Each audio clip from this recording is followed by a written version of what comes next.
et bienvenue amis terriens à Un bout d'ailleurs chez vous. Comme promis aujourd'hui avec Fred, nous allons parler de Robida, auteur et illustrateur. Alors auteur, illustrateur, caricaturiste, scénographe. C'est un homme aux talents multiples, mais principalement c'est un caricaturiste, vraiment un dessinateur complet qui est né autour de 1850, si ma mémoire est bonne, et qui va vivre jusqu'en 1920. Et à sa palette notamment de caricaturiste, il va avoir pendant une quinzaine d'années une revue spécialisée dans la caricature qui s'appelle tout simplement La Caricature, dans laquelle vont s'exprimer non seulement les plus grands caricaturistes de cette fin de siècle, notamment Caran-d'Ache, mais dans lequel on pourra aussi voir quelques dessins de Robida, même si l'idée principale n'est pas là. Alors pourquoi Robida nous intéresse, nous, à la Maison d'Ailleurs, typiquement, c'est qu'en plus d'être caricaturiste, il va écrire des bouquins, et notamment 3 grands volumes autour d'un cycle qui s'appelle le XXe siècle. Donc c'est un de ces auteurs qui va pouvoir projeter comme ça, au loin, via la fiction, l'idée même du futur.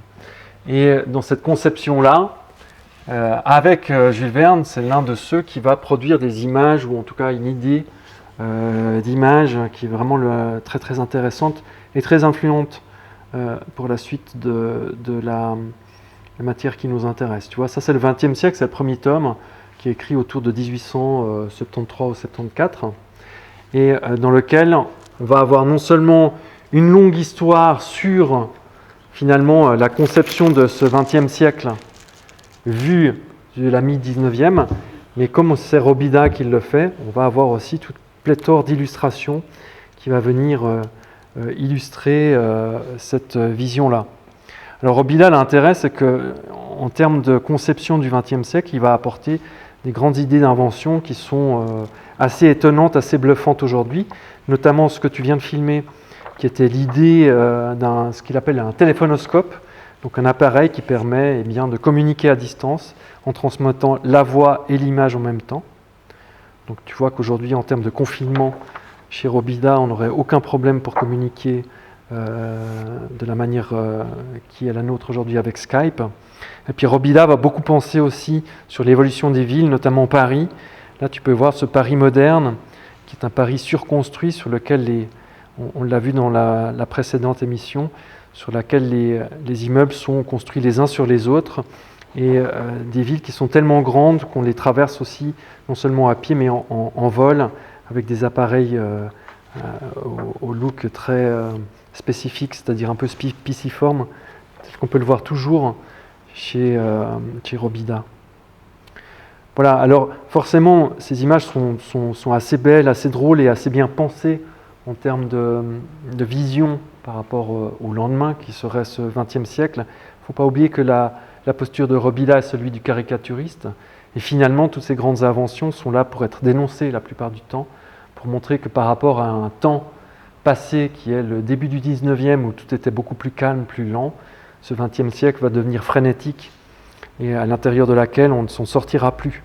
Donc beaucoup de gens vont le lire aujourd'hui au travers de l'image, en ayant l'impression de voir une sorte de beauté intrinsèque de la technologie, alors que finalement, à l'intérieur du texte, Robida a tendance à dénoncer ces inventions en termes de complexification de notre société actuelle.